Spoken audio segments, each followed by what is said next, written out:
ఇది ప్రతి ఒక్కరూ తెలుసుకొని ఆచరించాల్సిన కథ. చీమ మరియు గొల్లపామ కథ. వేసవికాలంలో పొలం పక్కన గొల్లభామ తన హృదయానికి తాకినట్లుగా కిచకిచలాడుతూ పాడుతుంది. ఒక చీమ చాలా శ్రమతో గూడుకు తీసుకువెళ్తుంది కొన్ని మొక్కజొన్నలను. అది చూసిన గొల్లభామ, ఎందుకు నువ్వింత కష్టపడుతున్నావు, నాతో కలిసి మాట్లాడొచ్చు కదా అని చెప్పింది.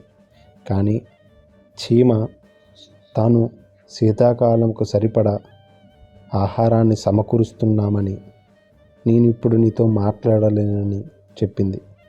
కానీ గొల్లభామ, శీతాకాలానికి ఇంకా చాలా టైం ఉంది, ప్రస్తుతానికి చాలా భోజనం అవైలబుల్గా ఉంది కదా, ప్రస్తుతానికి ఎంజాయ్ చేద్దాం, శీతాకాలం వచ్చాక ఆలోచిద్దామని చెప్పింది.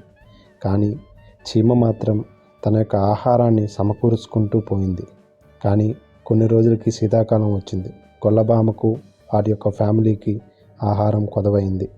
చీమలు ఆహారాన్ని పంచుతున్నాయే అని తెలుసుకున్న గొల్లభామ చీమ దగ్గరికి వెళ్ళి నాకు ఆహారం కావాలని కోరుకుంటూ అడిగింది.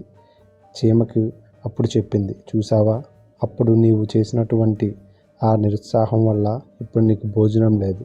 అందుకే మన జీవితంలో ఎప్పుడైతే మనం ఎక్కువగా మన యొక్క అవసరాలకు తగ్గట్టుగా మనకి కావలసినవన్నీ సమకూర్చుకుంటామో, కష్ట సమయాల్లో ఆ యొక్క సేవింగ్స్ మనకి యూజ్ అవుతాయి అని గొల్లభామకు చెప్పింది. ఇది కదా ఫ్రెండ్స్, ప్రతి ఒక్కరు తెలుసుకోవాల్సిన గ్రేట్ స్టోరీ.